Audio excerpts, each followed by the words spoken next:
This man was surprised by the things he found hidden in his grandparents' old farmhouse.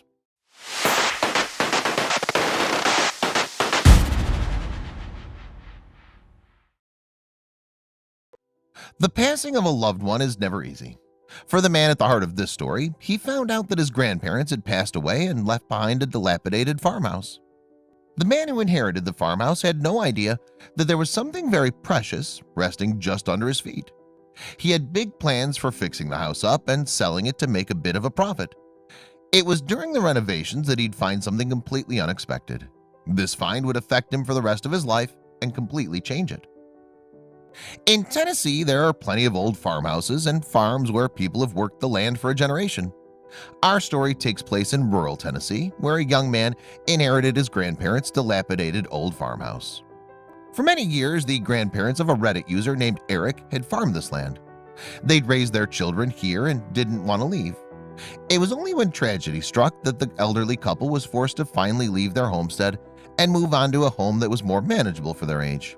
So their beloved family farmhouse stood empty, and as the years rolled on, it was all but forgotten. Eventually, the owner passed on, and their beloved farmhouse was left to their young grandson, Eric.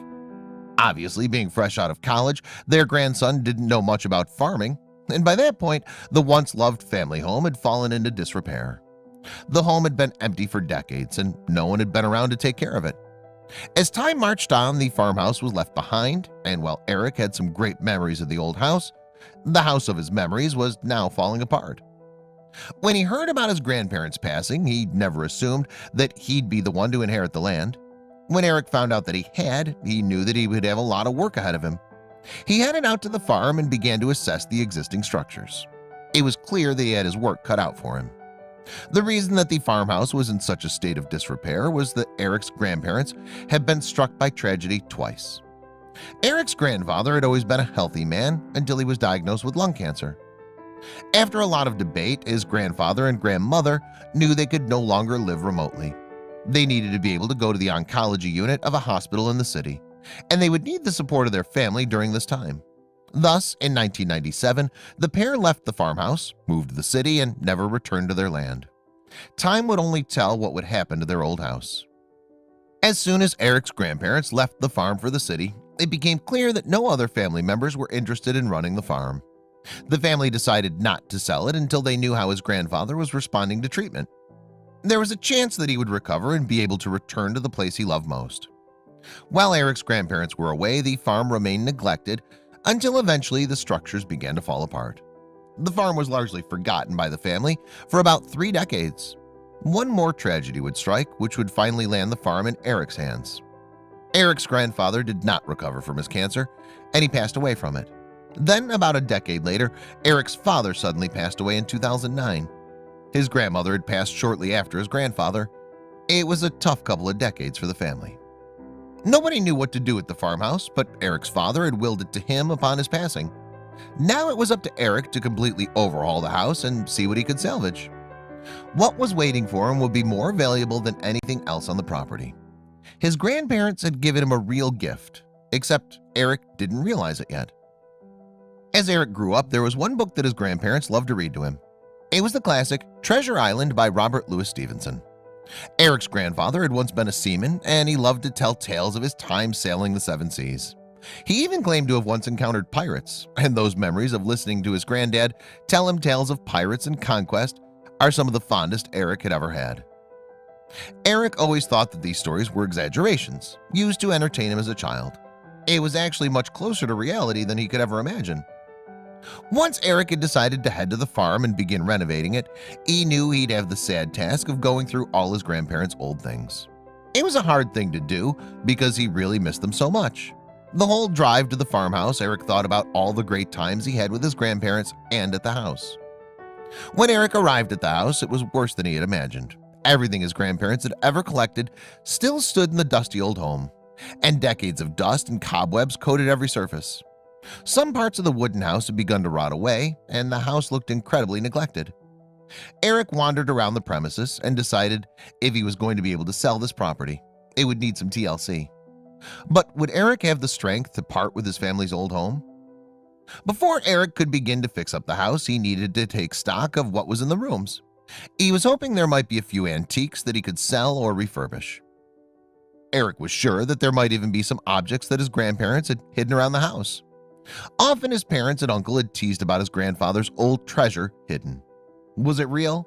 Did his granddad really take the time to hide something in the old house?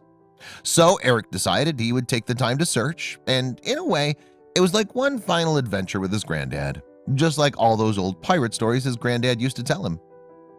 Eric knew that his grandparents were creative and liked to collect odd things like antique firearms and other items of importance. There were only a few places in the house that would be worth examining. The first would be the closets, and the second would be the floor space on the first floor of the house or the basement. These were all places that could easily hide some objects. All Eric would need to do is search. As Eric started to search for the first possible hiding place, his heart began to race with excitement. Eric was in luck, as immediately he noticed something useful. Some closets can have false panels in them, which can easily be removed. Behind these panels, hidden passages or compartments can be used to store hidden treasure or move around the premises unseen. Upon close examination of one of the closets, Eric was unable to find any hidden compartments. Just as he was turning to leave, an idea popped into his head. He'd searched everywhere except the closet floor. Eric swung around and immediately started lifting the dusty carpet that covered the floor of the old cupboard. As the carpet lifted, Eric noticed something unusual hidden beneath. Eric had found what he was looking for. There beneath the carpet was a strange square of concrete, and in the center of that was what looked like a brass door. Elated, Eric sprung to his feet in search of a brush to dust away from the layers of dust and expose the strange find. As the decades of grime and dust were removed, it was clear that this was actually an old safe, and what he thought was a brass door was a brass cover that hid the locking mechanism. Suddenly, it dawned on Eric that without the combination of the safe, he'd never be able to access it. The only people who had known the combination were no longer here. Eric realized he would need to bring in some reinforcements if he was going to get that safe open. There was only one person he could call who might know the combination. The only person Eric could think of who might know the combination is, and if it was indeed a safe full of hidden treasure, after a few rings, Eric's mom picked up the phone and told her what he had found. After listening to him, she told him about how his grandparents had mentioned that they had a hidden safe in the house. She also had an idea for what the combination might be. As the only child, Eric's father had always been doted on by his parents. They had given him everything they had in their power to offer, and this included willing him their land and property, which would then pass to Eric. After Eric called his mom, she suggested that he try to use his father's birth date as the code for the safe. It seemed logical that they would use the birthday of their beloved son as the key to their treasure. However, like many things in life, logic had nothing to do with it.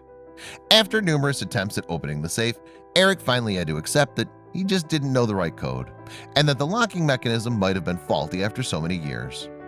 He decided to bring in a safecracker to open the safe, and finally see what it contained. As the safecracker worked on the lock, Eric tried to wait patiently. As he stood there, a million things were running through his head. There were just so many possible things that could have been hidden down there. Finally, there was a single click that broke the silence. The safecracker looked up at Eric and exclaimed, "She's good to open if you're ready, son." Eric drew in a breath and nodded to the safecracker, who carefully opened the safe before stepping back.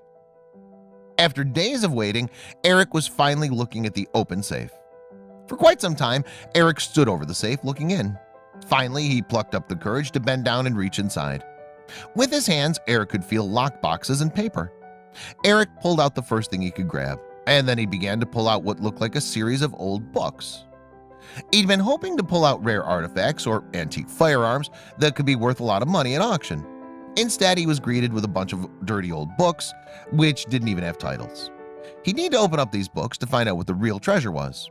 Hopefully, the rest of the safe's contents would be more exciting.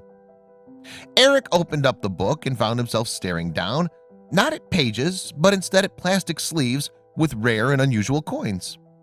While the outside of the book was worn and tattered, the coins inside sparkled like a lost treasure. At first, Eric didn't realize what kind of coins they were, but after a quick Google search, he saw that they were precious. Barely any of these coins existed, and that meant that they would fetch a pretty good price once they were cleaned up and auctioned off. It suddenly occurred to Eric that he had dozens of identical books piled on the floor. Was it possible that they too would be filled with rare coins? As Eric dug deeper and deeper into the safe, he realized that his grandparents had not only purchased a lot of collector's editions coins, but they'd also bought silver bars. He was confused though. These didn't look like the kind of silver bars you see in the movie. They were smaller and had pictures printed on them.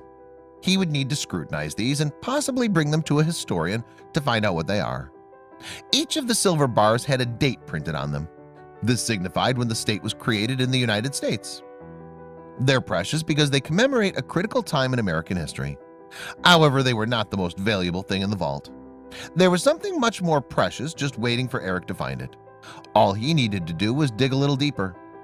There was one box left and Eric knew he had to get it open.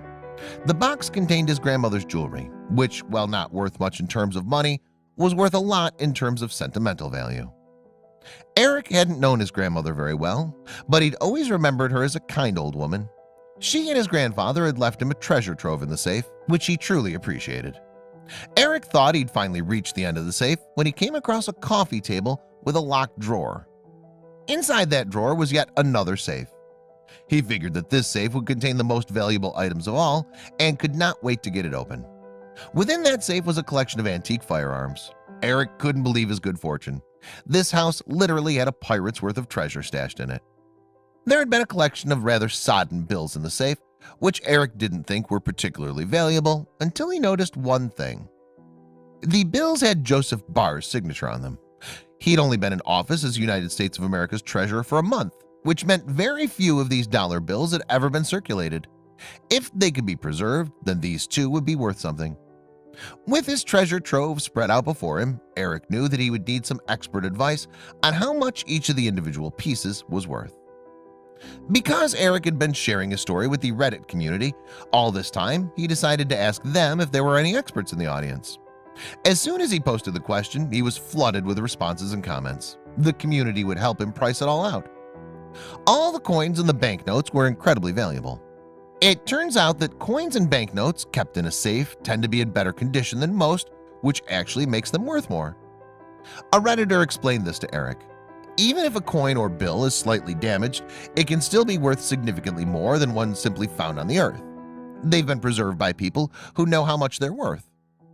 All in all, the coins, firearms, jewelry, and dollar bills were worth tens of thousands of dollars. It's unclear if Eric's auctioned everything off yet, but he's definitely going to make a lot of money when he finally does. He also has the house and the property to sell, which will set him up with a nice sum of money for when he decides to go and buy his own place. It's all thanks to his treasure-collecting grandparents. It's not every day that you hear of someone finding a bunch of treasure, especially in an old farmhouse in Tennessee. Eric's story is unique and one that caught the attention of the Reddit community and then the world. He was thrilled to share his findings, and he encouraged other people to always check out their older homes for hidden treasure. You can never know what's hiding behind a fake wall panel or under a rug. The memory of Eric's grandparents will live on through their refurbished home and the treasure they collected. Eric will probably keep some of his grandmother's jewelry, as the sentimental value is worth a lot to him. Maybe when he gets married, he can give some of it to his partner, and they can keep the memory of her alive that way as well. We like the idea of Eric keeping a part of his family. If you're looking for a property in Tennessee, then you may want to check out Eric's. Well, it might be up for sale now, and who knows if he's found all the treasures on the property. Someone with a metal detector might be able to wander around and unearth even more treasure.